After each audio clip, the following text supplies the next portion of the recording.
All right, today we're going to tackle a logo design project in Canva. We already developed our mood board, and we also were able to go to color.adobe.com and be able to pull some of those colors out. So we have our color palette developed. Now that we have that, we're going to go ahead and get our colors loaded. And I just opened up a logo project on the Canva homepage. I think this is just a typical 500 by 500 pixel square, but any kind of square shape or any blank canvas will do for logo design.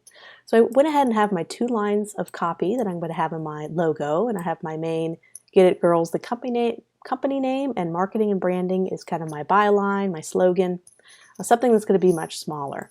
So now I'm going to bring in my color palette. So I'm just going to go to the shapes, and I'm going to bring in a couple of circles. And this is where we're going to be able to kind of bring our palette in here. So I'm going to go ahead and do, I believe we have 5 colors, so I'm just going to make 5 circles. And this is where we're going to be able to sample and bring in those color swatches.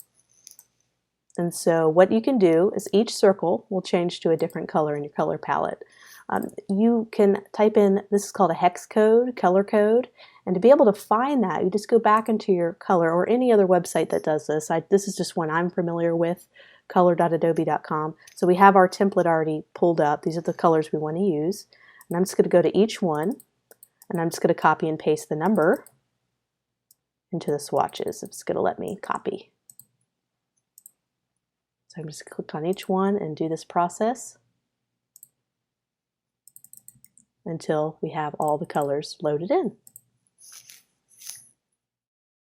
So I have most of my colors loaded in. I have one more to do. So I'm going to show you how to do this one more time. I'm going to copy and go up here and go to this addition and add it. And so you can see how our color palette has been added to our document colors, but we also have these 5 different shape circles that we can recall as well for our palette. So that's how we can bring it into Canva. So let's go ahead and get started with kind of your basic logo design. I'm going to do something pretty simple. I'm going to make sure this is a little bit bigger. That's our company name. So let's make that not quite that big.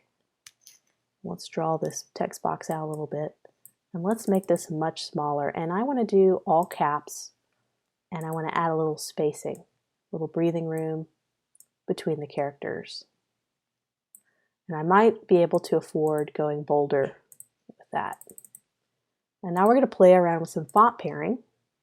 That's probably going to be the biggest way we can get our logo changed. I really like kind of how this aligns with this right here. Let me put a little more spacing, or make this ever so slightly bigger.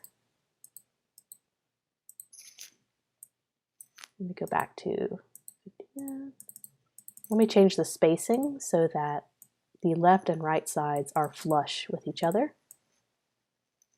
This is kind of aligned this way. And get a little more exact. Like spacing, doing some adjustments. Perfect. That's kind of our basic layout for our logo. I want to kind of do something a little different. I want to make this it. I want to highlight it just to kind of break up this big block of text. So I'm going to actually delete the it and put a little more spacing here. And I'm actually going to create a new text box using the same font and put it. So now I have these 2 different text boxes I can play around with. And I'm actually going to make this a little bit smaller. Let's make it 32. And I want to make that italics, but this particular font type does not have italics. So let's see if we can find one that's a close match. Maybe this one has italics. Not all of them come with italicizing options.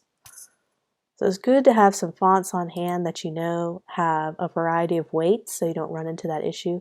I know Bondini does. I've used that a lot. I believe that does have an italic option. There we go.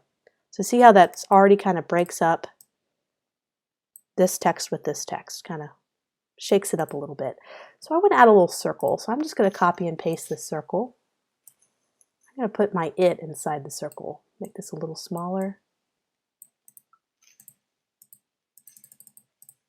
Bring this up a little bit, and I'm going to make this white. Or actually I can use my little dark or light gray color from my palette that we developed. See, that looks really nice, much better than a sharp white. It's kind of a nice softer look. So let me kind of zoom in a little bit here. Okay, so we can play with fonts a little bit. I really like this font set already. Let's see. Let's play with a font. I'm not a big fan of that sans serif. So let's play around with some other sans serif types to see if we could find a good match. That has too much little details in it. I want something very simple. I might just stick with Railway. I use that all the time, but it's a very versatile font. So let me go to R. Railway. Let me see how Railway thin. And when you're doing a logo, you don't want to go too thin. It looks great really close up. I love that. But when you zoom out and you put it on a small letterhead or a digital campaign, it's too thin. So I'm going to need to make sure that's bolded. Let me just grab Railway regular. I wish they had a search option here so I don't have to sit there and hunt for it. So maybe they'll add that in the future. There we go. Let me unbold that. There we go. Perfect. So I think another way to soften this a little bit, and let me reduce the spacing just a hair. Oops, sorry, wrong one. There we go. And another way to soften this a little bit, because this black is really harsh, is let's incorporate some of these colors. Let me play around real quickly. See, let's keep selecting that it. Let me arrange that, send it backward, so it'll allow me to select this block right here. So let's play around with a few options for our main font. And I may need to do another serif font. That's clean. That could be kind of cool. But I think I like the serif.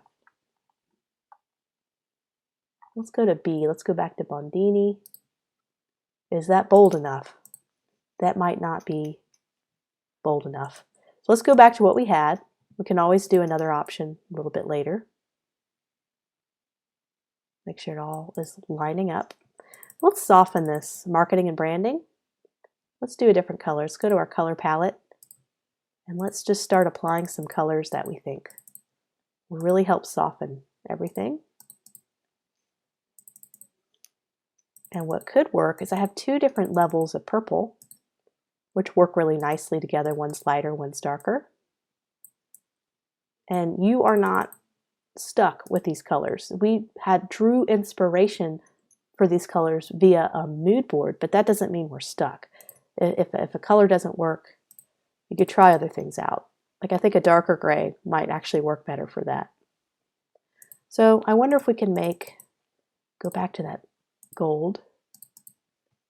You know, that could work. I'm still not sold on this font. So let me play around with some different font options.